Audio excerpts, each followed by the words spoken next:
तो जैसे ही यहाँ पर मैं अपने Realme फोन को चार्ज करने जा रहा हूं तो बार बार मुझे यही एरर देखने को मिला है, charge error, the battery contacts error, please consult customer service centre का एरर देखने को मिला है। तो ऐसे में यहाँ पर मेरा Realme का फोन चार्ज नहीं हो रहा है। सुबह से मैं ट्राई कर रहा हूँ, मुझे बार बार यही एरर आ रहा है, charge error, the battery contacts error, please consult customer service centre का एरर देखने को मिला है। तो ऐसे में यहाँ पर मेरा Realme का फोन चार्ज नहीं हो रहा है। तो दोस्तों मैं आपको बता दूंगा, चाहे आपके पास Realme कंपनी का कोई सा एक मॉडल का फोन क्यों नया हो या पुराना हो, तो ऐसे में अगर आपको भी अपने Realme फोन में चार्जिंग करने के टाइम ये एरर आ रहा है, charge error, the battery contacts error, please consult customer service centre का एरर देखने को मिल रहा है, तो आज की इस वीडियो में आपको टोटल 3 सिंपल स्टेप्स दूंगा, जिन 3 स्टेप्स को फॉलो करके लाइव प्रूफ के साथ आपकी आंखों के सामने अपने Realme फोन में चार्जिंग की इस प्रॉब्लम को लाइव प्रूफ के साथ चार्ज लगा के और यहाँ पर मेरा मोबाइल फोन चार्ज भी होगा आपकी आंखों के सामने। यहाँ पर तीनों स्टेप्स को फॉलो करके चार्जिंग की इस प्रॉब्लम को सॉल्व करके बताने वाला हूं। तो तीनों सेटिंग आपके लिए मोस्ट इंपॉर्टेंट होने वाली है। तो कौन सी वो 3 सेटिंग है, आइए फिर इस वीडियो में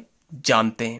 तो ये आ गया मोबाइल फोन की होम स्क्रीन पर। तो सबसे पहले आपको इस वीडियो को लाइक करके चैनल को सब्सक्राइब कर देना है, क्योंकि मोस्ट हेल्पफुल वीडियो आप सभी Realme मोबाइल फोन यूजर्स के लिए होने वाली है। तो दोस्तों यहां पर आपको उन 3 स्टेप्स में से सबसे पहला स्टेप क्या करना है, आपको अपने चार्जिंग की प्रॉब्लम को सॉल्व करने के लिए यहां पर आपको एक छोटे से टूथब्रश की जरूरत पड़ने वाली है। डेली लाइफ में यूज होता है, हर घर में आपको देखने को मिलेगा। तो आपको एक टूथब्रश लेना है, आपको अपना टूथब्रश यहां पर खुद दांतों को नहीं करना है, बस आपको एक टूथब्रश लेना है। जैसे ही आप टूथब्रश लेंगे, इस पर आपको कोई भी पेस्ट, कोई भी पानी नहीं मारना है, बस आपको जो भी आपके Realme का फोन है, जो आपके Realme फोन का जैक होगा, इस जैक को आपको टूथब्रश से साफ करना है। तो ध्यान से देखना कैसे साफ करना है। जो भी आपको इस टूथब्रश के दांत जैसे देख रहे होंगे, दांतों को इसके अंदर डालना है, जैसे कि आप यहाँ पर वीडियोस में देख रहे होंगे, आपको धीरे धीरे से साफ कर लेना है। तो यहाँ पर मैं साफ कर लूंगा, आपको भी ठीक इसी तरीके से साफ करना है ध्यान से।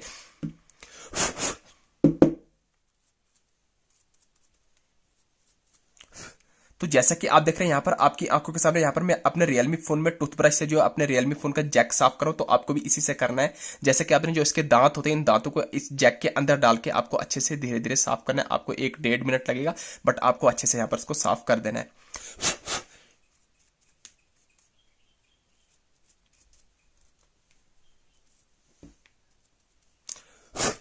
तो जैसे ही आप इसको अच्छे से साफ कर लेंगे, अच्छे से साफ करने के बाद, तो दोस्तों मैं आपको बताऊं 20% लोगों की प्रॉब्लम यहीं से सॉल्व हो जाती है। जैसे ही वो अपने मोबाइल फोन को, अपने Realme फोन के जैक को जो है टूथब्रश से साफ करते हैं, उसके बाद चार्ज लगाने जा रहे हैं, तो उनका जो फोन है यहाँ पर चार्ज हो रहा है।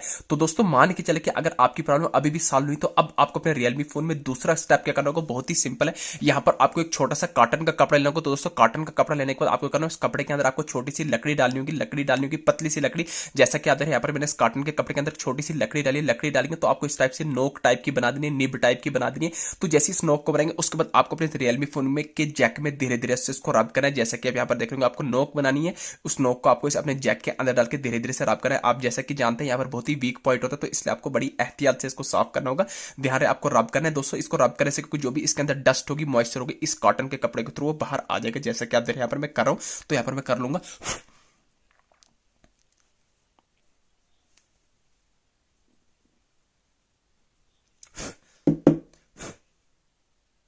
तो जैसे ही आप इस कॉटन कपड़े से साफ कर लेंगे, इसको साफ करने के बाद आपको यहां से बैक आ जाना है। बैक आने के बाद अब आपको अपने मोबाइल फोन में, Realme फोन में लास्ट एंड फाइनल सेटिंग, सबसे इंपॉर्टेंट सेटिंग कौन सी ऐसी करनी है जिस सेटिंग्स को एनेबल करने के बाद 101% आपके Realme फोन में चार्जिंग की प्रॉब्लम सॉल्व होने वाली है। तो दोस्तों अब आप लास्ट एंड फाइनल सेटिंग करनी है। आपको अपने Realme फोन की होम स्क्रीन पर आने के बाद सेटिंग्स को ओपन करना है। जैसे ही आप सेटिंग्स को ओपन करेंगे, सेटिंग का कुछ ऐसा इंटरफेस आएगा। तो यहाँ पर आपको सेटिंग के टॉप करने पर सर्च बार में डायरेक्ट सर्च करना होगा, RESET, आपको रिसेट लिख के सर्च कर देना। तो ध्यान रहे यहाँ पर आपने अपने Realme फोन को रिसेट नहीं करना है, आपने Realme फोन को रिस्टार्ट नहीं माना है। जैसे ही आप रिसेट लिख के सर्च करेंगे, 5-6 ऑप्शन आएंगे, तो आपको पहला भी नहीं, दूसरा भी नहीं, तीसरा ऑप्शन आएगा रिसेट ऑल सेटिंग है। रिसेट सेटिंग का ऑप्शन, तो आपको रिसेट ऑल सेटिंग पर क्लिक करना है। अगेन आपको रिसेट ऑल सेटिंग पर क्लिक करना है। जो भी आपने अपने Realme फोन में सिक्योरिटी पैटर्न या पिन की यहाँ पर रखा होगा, तो उसको लगाना है। जैसे ही आप लगा देंगे, अगेन ऐसा इंटरफेस आएगा। तो आपको बॉटम में रेड कलर में रिसेट सेटिंग पर क्लिक करेंगे, अगेन और एक बार क्लिक करना है। ये आपके Realme फोन की सेटिंग रिसेट हो रही है। बाकी आपके Realme फोन में कोई भी डेटा डिलीट होगा, आपकी आंखों के सामने यहाँ पर करके बता रहा हूं। आपको बता सिस्टम सेटिंग हैव में रिसेट। तो जैसे ही आपके Realme फोन की सिस्टम सेटिंग रिसेट होगी, तो आपको बैक फोन की होम स्क्रीन पर आ जाना है। जैसे ही आप ये 3 सेटिंग कर लेंगे, अब हम चेक करने वाले कि हमारे Realme फोन में चार्जिंग की प्रॉब्लम सॉल्व हुई क्या, अब हमारा Realme का फोन चार्ज हो रहा है या नहीं हो रहा है, या फिर से वही प्रॉब्लम देने को मिला। तो उसको चेक करने के लिए आपकी आंखों के सामने यहाँ पर मैं अपने Realme फोन को अब चार्ज लगाने चाहूंगा, हमारी प्रॉब्लम सॉल्व हो जाए। जैसा कि आप देख रहे हैं, लाइव प्रूफ से आपके सामने गुड न्यूज आ गई। अब यहाँ पर मेरा Realme का फोन चार्ज होने लग गया। अब मुझे चार्ज एरर का प्रॉब्लम देखने को नहीं मिला। तो दोस्तों कुछ इस तरीके से आप जो अपने Realme फोन में चार्जिंग की इस प्रॉब्लम को सॉल्व कर सकते हैं। वीडियो अच्छी लगी, चैनल को सब्सक्राइब करना भूलिए। Thank you.